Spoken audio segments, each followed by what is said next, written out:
record each lecture, okay, and it will get uploaded on MS Teams, and you should have access to it. Okay. All right. So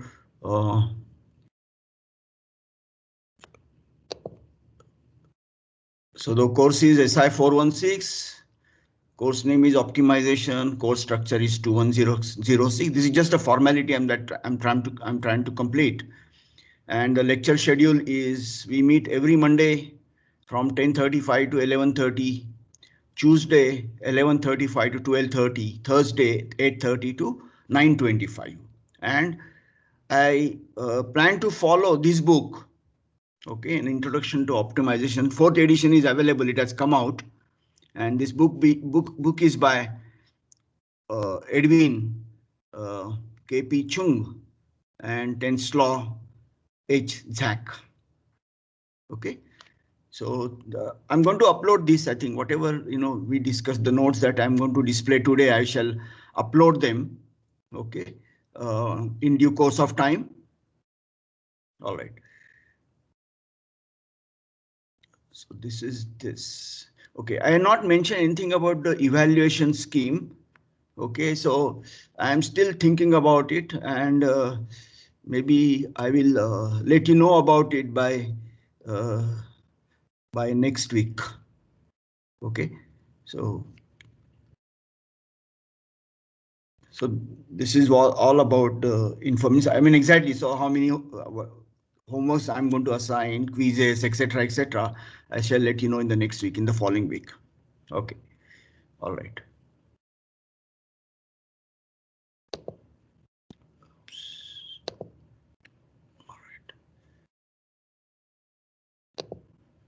Okay, so as you all would know, students from ASI, for them it's a compulsory course, so all of them have registered for this course. Then for math students who are in the second year, this is an elective, and I think good number of math students also seem to have registered for this.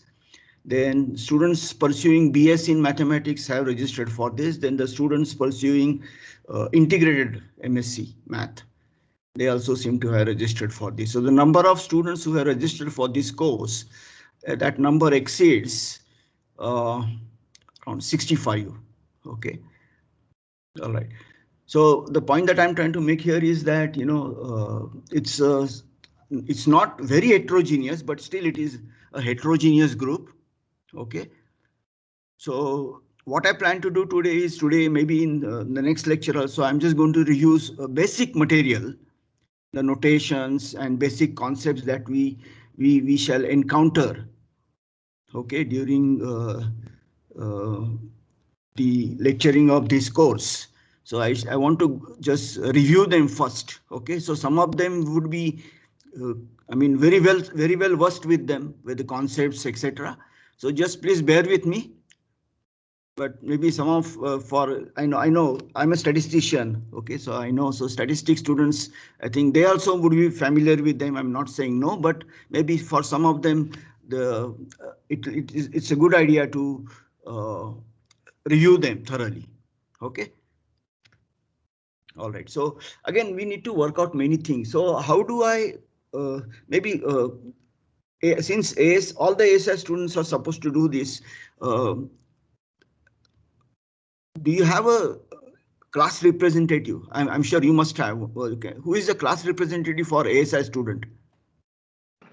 So it's me, Arijit. Arijit Sinha. Okay, Arijit. Yes. So how do I remain in touch with you? I mean, let's say network is not working. Okay, and I'm not able to. I want to connect with you all. How do I do that? So I mean, so just discuss among yourself. Is it a good idea to have WhatsApp group, etc.? I mean,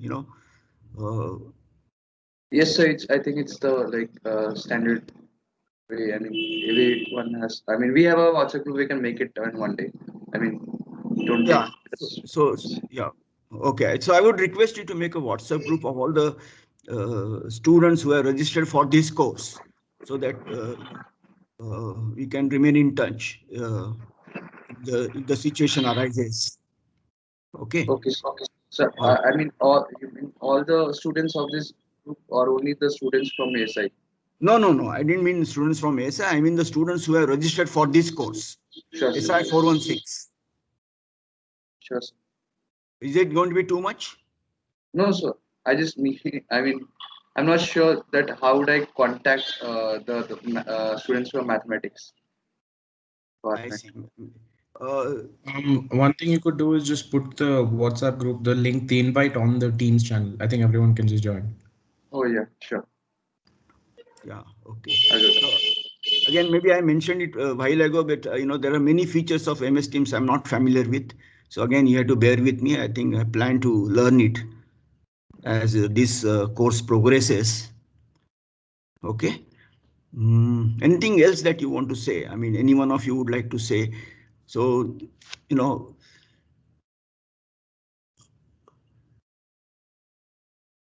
how best? So I think I see there are some. What are these? Some Vivek. Okay, some messages. I see only one message here. Fine, that's okay. All right. All right. So maybe then we'll get started with the distinct topic. Shall we?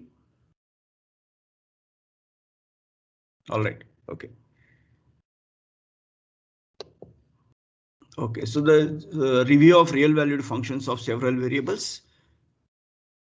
So, again, let x be x and y be n-dimensional vectors.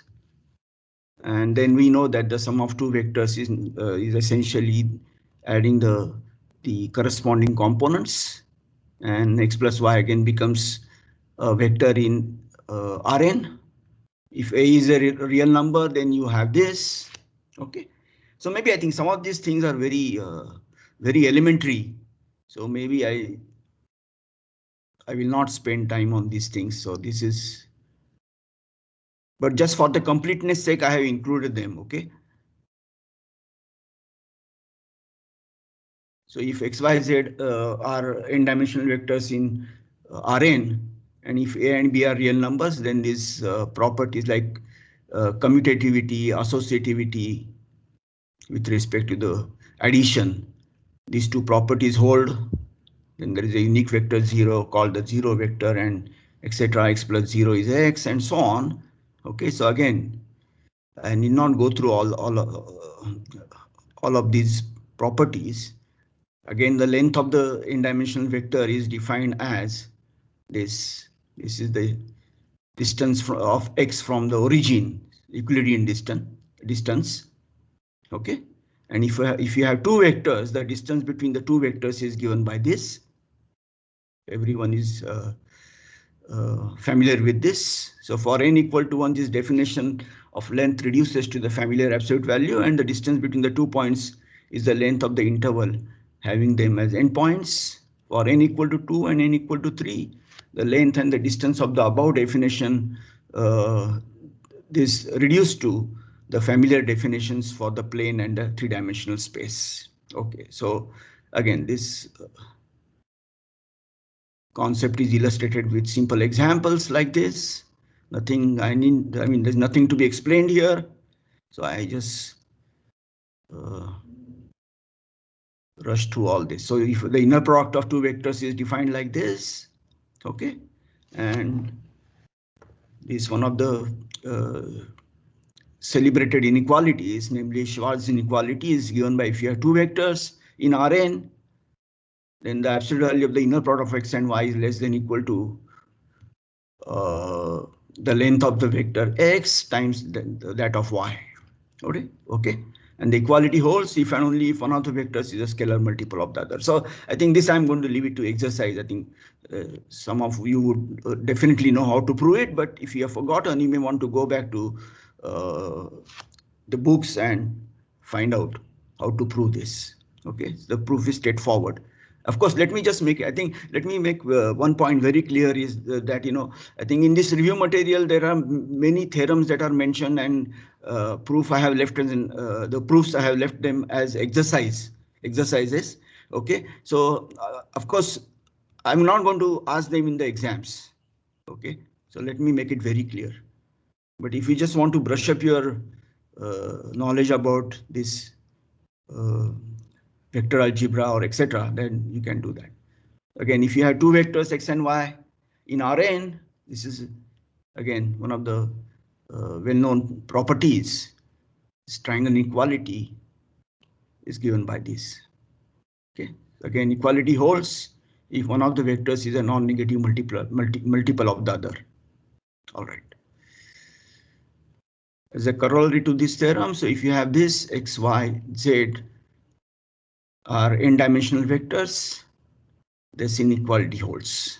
Okay, so this is not going to be like this. I'm not just going to rush through all this, but there will come a point where I will start discussing things in detail. So these are too elementary, so I don't have to spend time on this. So if x and y are any two vectors in Rn, then this inequality holds. Okay. Again, this is standard result. If you have x, y, z are elements of Rn and a is scalar, is a scalar number, real number, then this is what is true. Then all these properties are easy to verify. They hold and they're easy to verify. So do this. Okay. Again, line segments in Rn. So the equation of a line through a point x0, y0, z0 in R3 can be written parametrically as follows. Okay, where t is a real number and u1, u2, u3 are not all 0. And this can be written as, or this can be represented as x is equal to x0 plus t times u in a vector notation. And then we say that the line is through x0 in the direction of u. Okay. All right. So there are many ways to represent a given line parametrically. For example, you can do it this way. Represents the same line as the one given above if and only if vectors u and v are, or vector v is a multiple of vector u, where a is a non-zero real number. Okay, so then the line is traversed in the same direction as s and t vary from minus into plus infinity in the about two equations. If a is positive and if a is negative, they traverse. The line is traversed in the opposite direction. The line stay. Okay, and the parametric equation of a line through 2 points is given by this, where the vector, the direction in which the line is traversed is u, which is x1 minus x0. Okay, and this can also be written in this fashion. Okay. And the line segments from x0 to x1 consists of those points for which t lies between 0 and 1. Okay.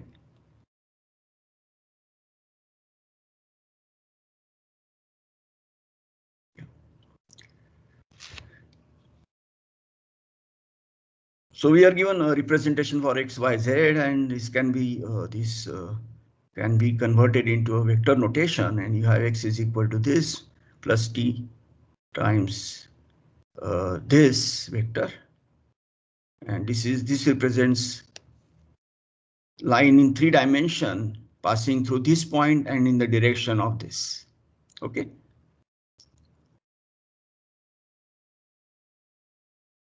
So I think there is a typo somewhere here. Okay, I was going through this morning and I noticed that there is a typo. So I shall remove it and then I shall upload the notes. There are a couple of typos in this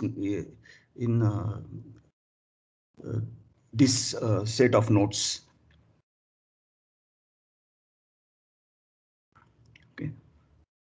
So this, I think you can go through this basic definition. So again.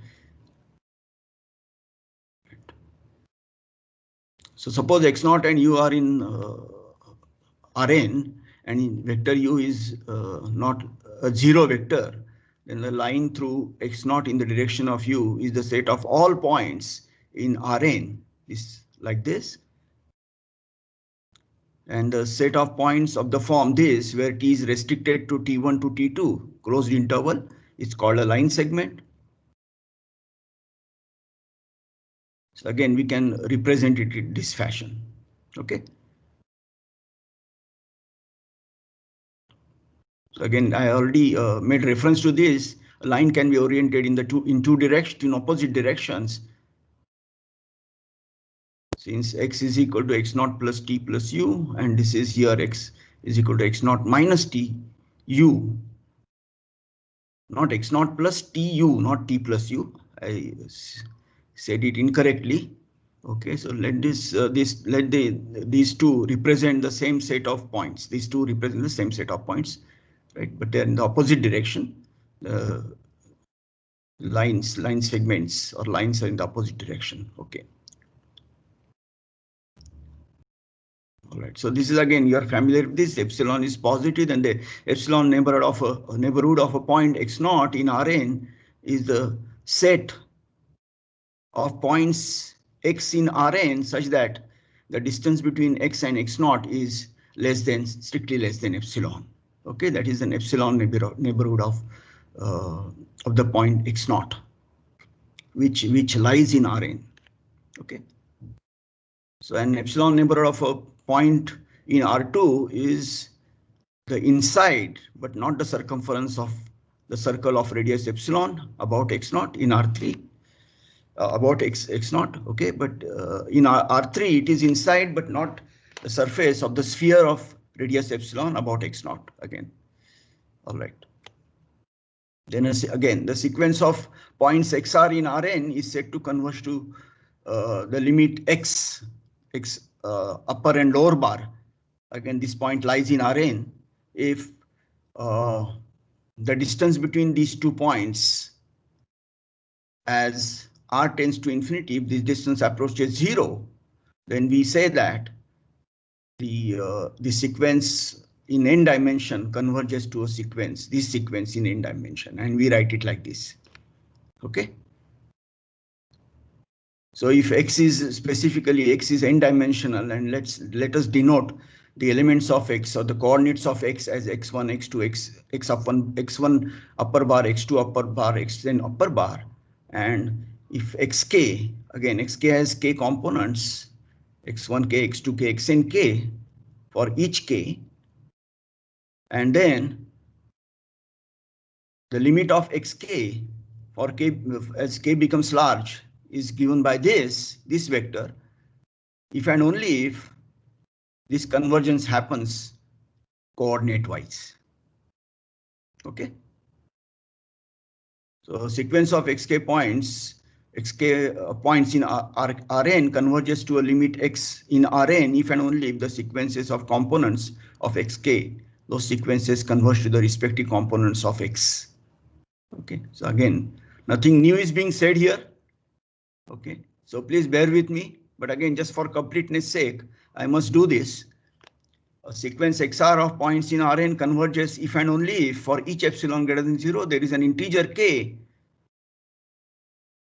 integer capital K, such that the distance between xr and xs is smaller than epsilon whenever r and s are greater than or equal to k.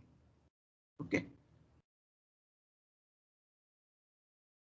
The diameter ds of a non-empty set S is the least upper bound of the distances between two vectors x and y belonging to S. Okay. And if this diameter of the set S is finite, S is said to be bounded, otherwise it is considered to be unbounded.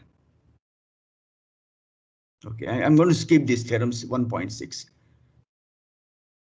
And if it is required, then I will come back to it. Okay, now I think let us talk about this. Continuous real valued functions of n variables. Okay. So let us note that if S is contained in R, then x naught is a limit point of S. So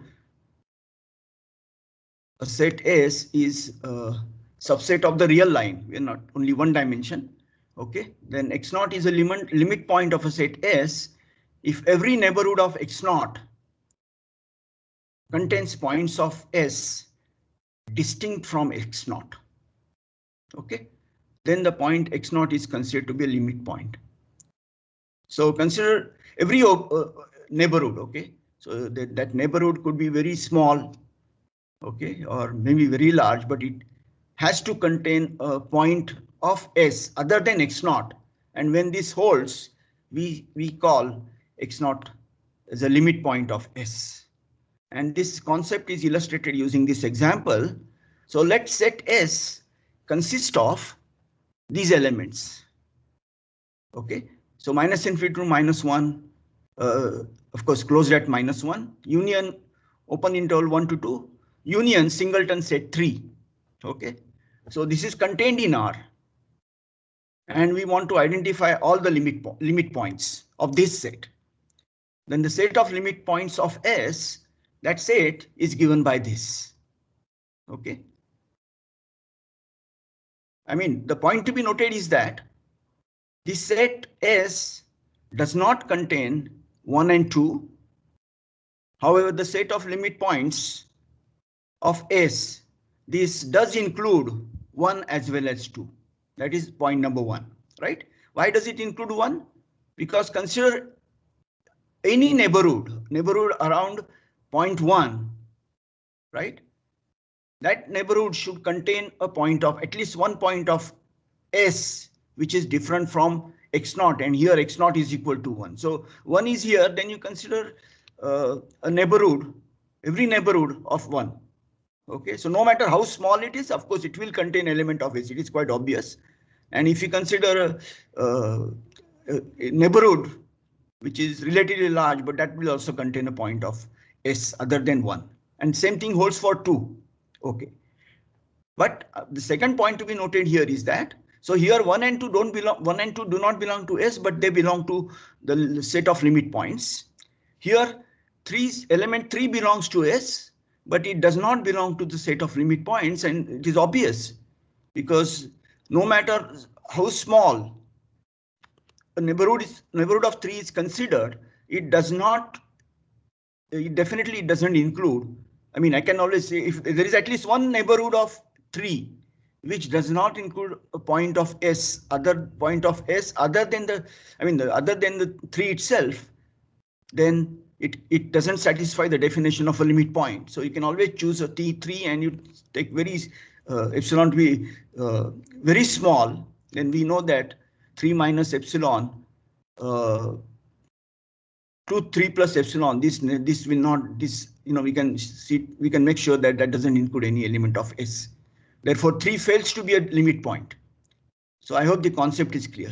So I think, again, sorry for repeating, but I know that mathematics students would be well versed with this concept. I know, okay. But maybe some students in ASI might have forgotten this definition because we don't encounter these definitions in our statistics courses. Okay. Or maybe one may come across it when one talks about probability theory, but in statistics courses one does not come across. So they might have forgotten this definition, and that's why I am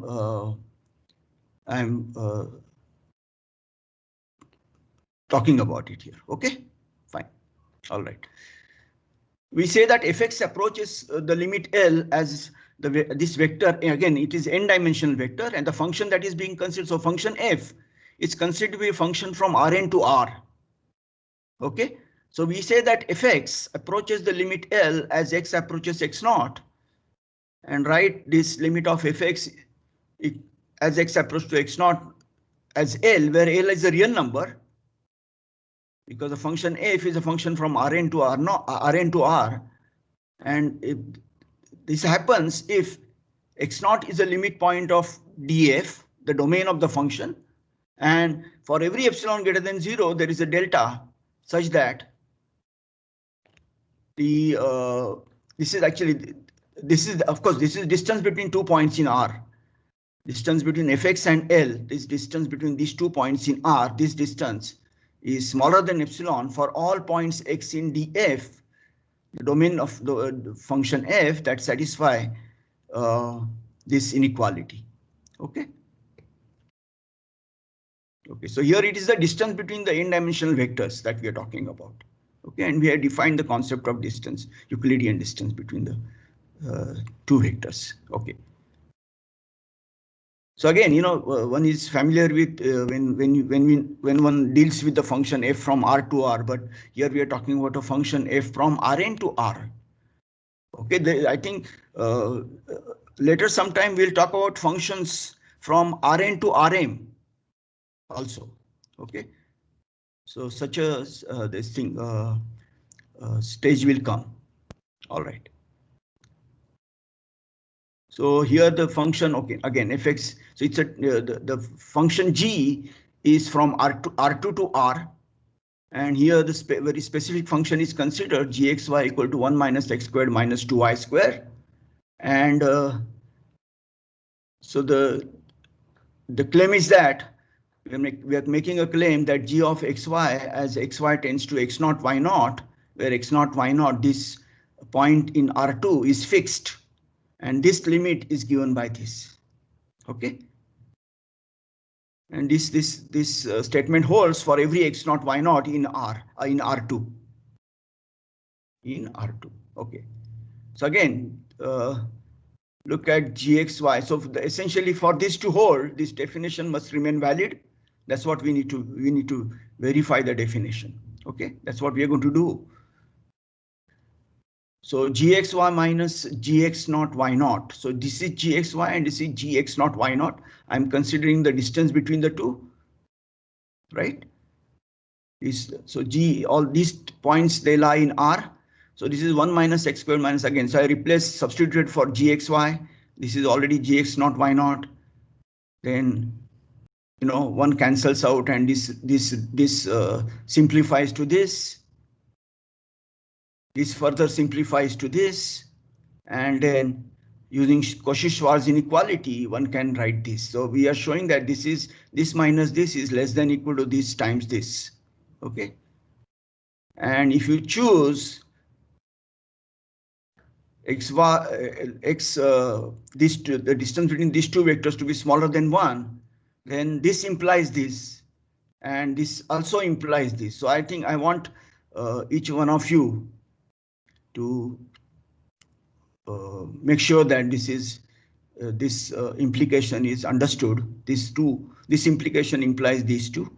Okay, and above inequality. So in view of this, the above inequality implies that gxy, this inequality. So what we had. So this difference is less than equal to k times epsilon of x minus x naught. If this is less than 1, where k is given by this.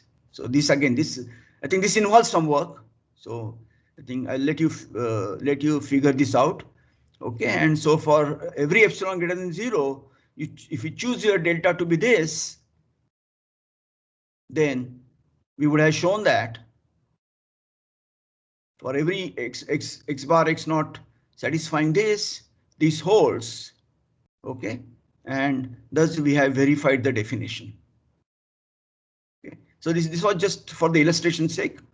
And again, everyone knows this result, that if the limit exists, then it is unique. But again, this is we are talking about a function from f from Rn to R. Then suppose f and g are defined on a set D, and x naught is the limit point of D, and fx approaches L1, gx approaches L2, then this the algebra of limits, so limit of sum is equal to sum of the limits, etc., etc. All these results remain valid. Okay. All right. So this is again, I think, you know, this is, we say that fx approaches plus infinity as x approaches x naught, and write it in this fashion. If x naught is a limit point of the domain of the function, and for every real number m there is a delta positive, such that So here the function is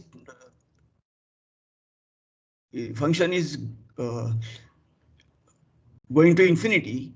The function is blowing up as x approaches x naught. And so we have given the formal definition, that's all. Okay, and we say that this goes to minus infinity if this tends to plus infinity. Okay, so if you look at this function, if xy is equal to 1 over x plus 2y plus 1, here the limit doesn't exist as x and y. This coordinate approaches 1 minus 1. Okay, but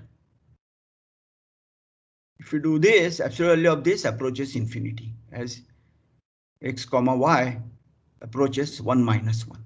Okay, right.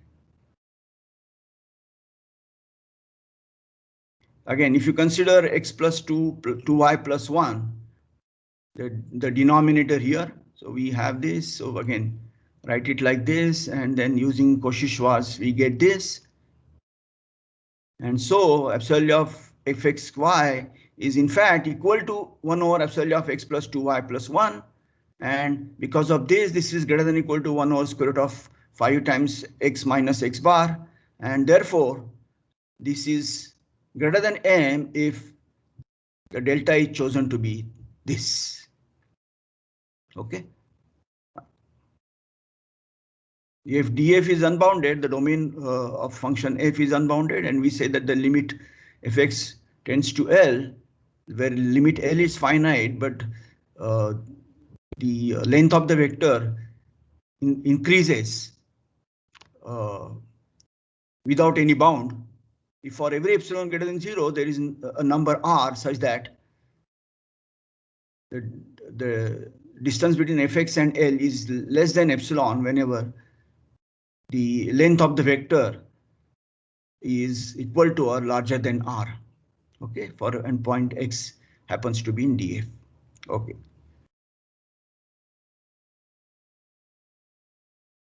So function f defined on a domain D in Rn is said to be continuous. Okay. Well, again, we know this definition for a function of real number.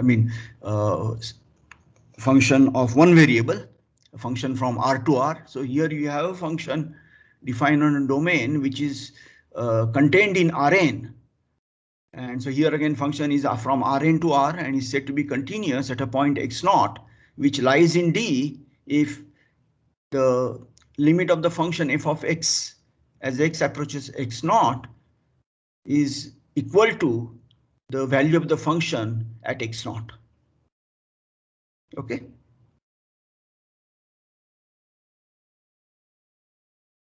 So now this function is, we have seen that the limit of f of x, if we saw earlier that the limit of f of xy as xy tends to x naught y naught is equal to 1 minus x naught square minus 2y naught square. And that happens to be the value of the function at x naught y naught. And that's why the function is continuous, and this is continuous at every point in R2. Okay. All right. Now let's consider this function.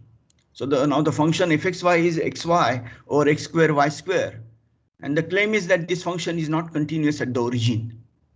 Okay. And the reason being the limit doesn't exist. Okay, so the function is defined everywhere in R2 except at 0, 0. And if you try to answer this question by letting xy approach 0, 0 along the line y is equal to x. Okay, so now when we talk about the limit of f of xy as xy, let's say, tends to 0, 0. So, as of course most of you would know that, you have to consider the xy approaching 0, 0 in all possible directions, right?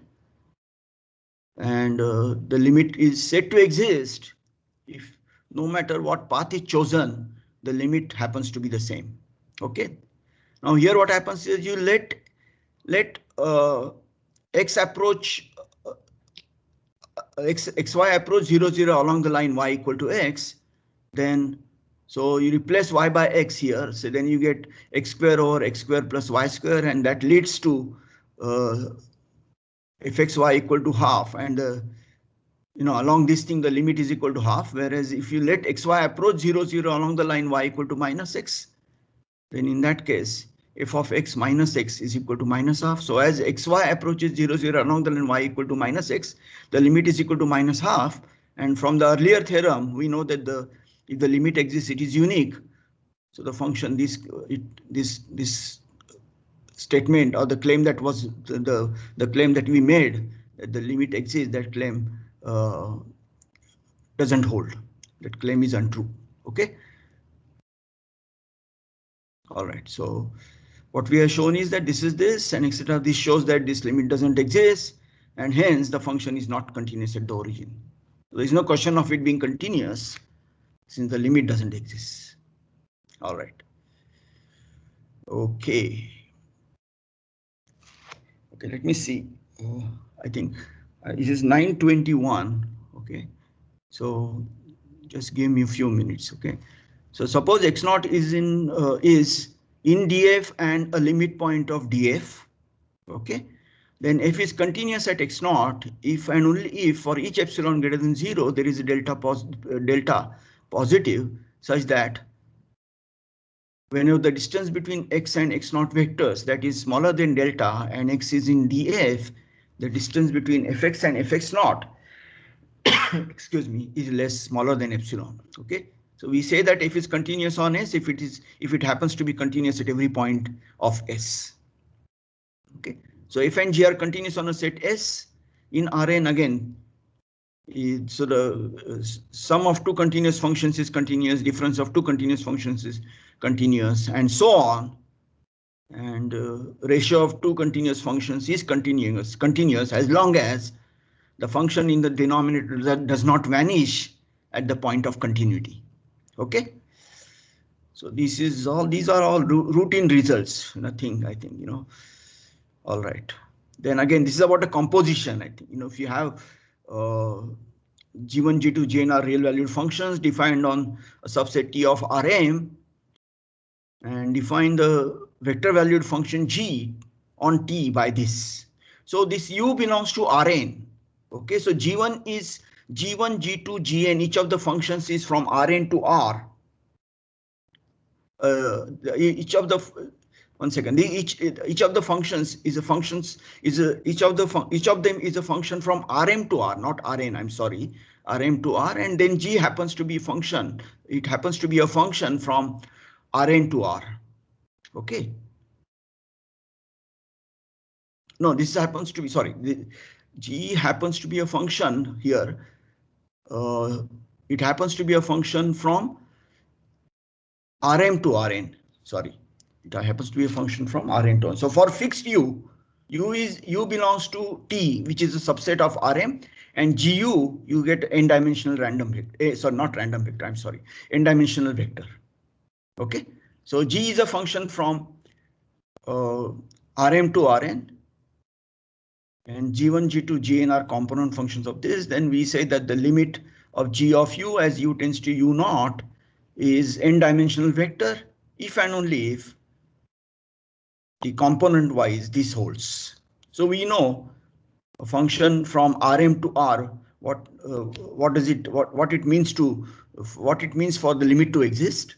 We know this. Okay.